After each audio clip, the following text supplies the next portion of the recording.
चाहिँ मैले छतबाट vlog start गरेँ। हेर्नु न साथीहरू, आज यस्तो पानी परेर नि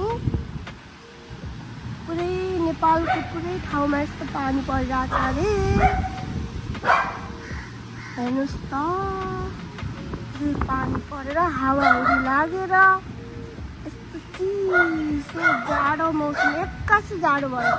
हिजोसम्म दिउँसोतिर हल्का हल्का पङ्खा लगाउँथ्यौँ। आज त हेर्नु न, बिहानैदेखि पानी परेर नि एक्कासी जाडो भएर पुरा सबैजनाले ज्याकेट लाउँदै हिँड्नु भएको छु बाटोमा है। चिसो अब त जाडो महिना लाग्यो। ठुलो पानी पनि परेको छैन कि, तर यस्तो सिम परिरहेको छ। अनि यस्तो हावा देख्न सक्नुहुन्छ, यो रुख यस्तो हल्लेछ नि। अनि ऊ त्यो पारीको पनि हेर्नु न, यस्तो रुख हावाले हल्लेछ। चिसोमा अब तातो खानुपर्ने हुन्छ। ए ब्रुनो, यहाँ आऊ। हाम्रो ब्रुनो फेरि खुसी हुँदैछ। त्यसै कि त्यसै साथीहरू, मेरो एकदम मनपसन्द फ्लावर हेर्नु न, यो 12 मासु फुल्छ कि यो चाहिँ। यसलाई चाहिँ मैले बढ्नै दिन काटेर नि 3वटा कलर 4-5वटा कलर छ क्या। अहिले फुलेको चाहिँ यो एउटा कलर, अनि यो 2वटा, अनि त्यो परको 3वटा है। अनि फेरि यो 4 एउटा फुलेको छैन, त्योसँग 5वटा कलर छ। यो बेगमबली यस्तो राम्रो हुन्छ नि, 12 मासै फल्छ फुल्छ कि यो। यो चाहिँ गोदावरी फुल्दैछ। हाम्रो त हेर्नु न साथीहरू, यो फुल त राम्रै भएन हो।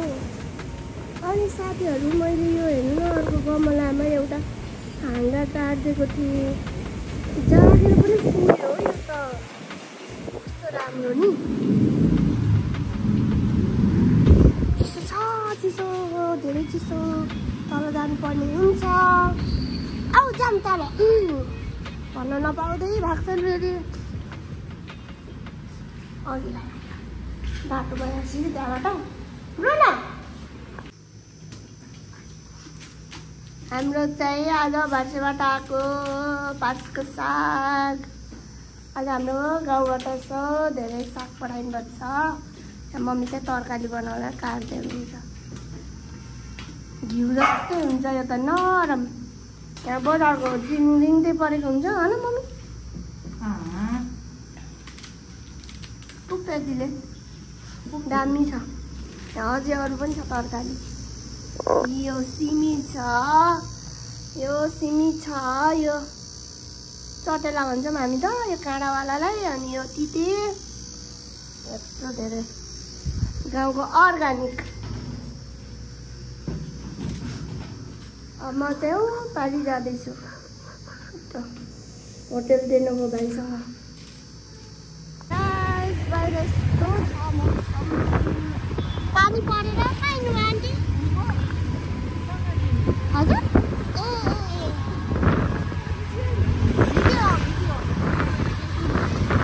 पानी परेर हेर्नु न, यस्तो छ मौसम। पानी परेर हावा लागेर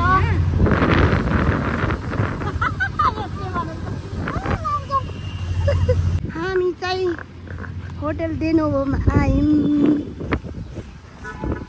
यसो रमाइलो घुम्दै फोटो खिच्ने हो। यहाँ त स्विमिङ पुल दामी। पानी परेर हेर्नु, हाम्रो सुनिता।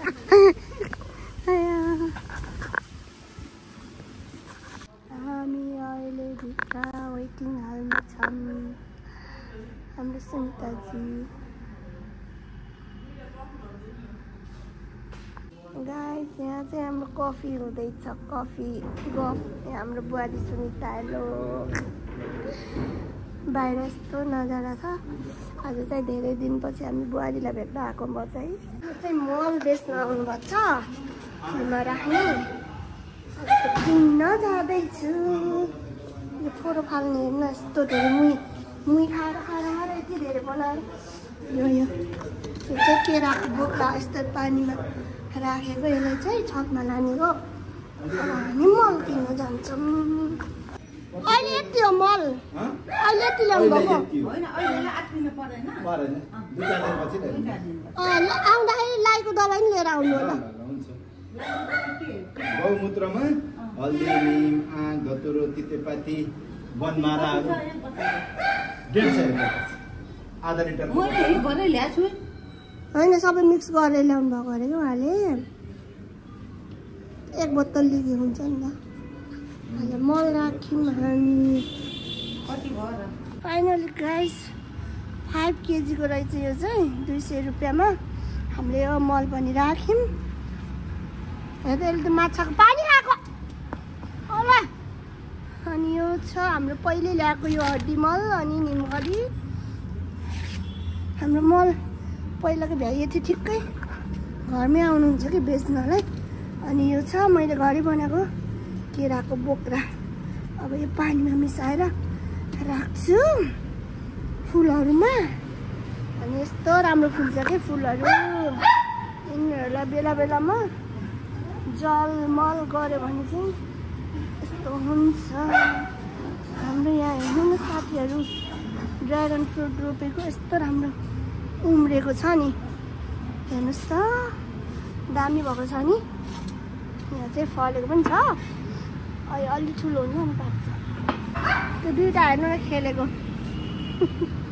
जिस्काउँछ कि ब्रुनोले यस्तो ब्लडको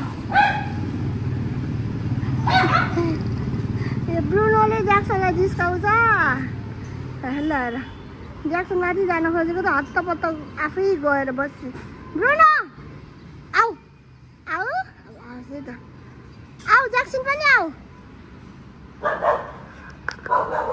यस्तै छ साथीहरू अब यहाँ एउटा फुल मर्दै हेर्नु यस्तो छ पाप भइरहेछ पाप रोज फुलेछ आज रोजलाई दबाई गर्नु हाम्रो यहाँ कागतीको रुख हो यो साथीहरू हेर्नु न दाना लागेको छ देख्नुभयो सानो सानो भैली रमाइरहेछहरू भैली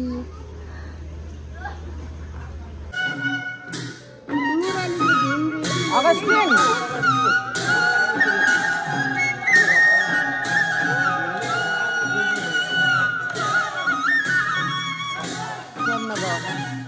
जसले नेपाली नागरिक भएर पनि नागरिक भएको महसुस गर्न पाएका छैनन् त्यसको अर्थमा अनागरिक समूह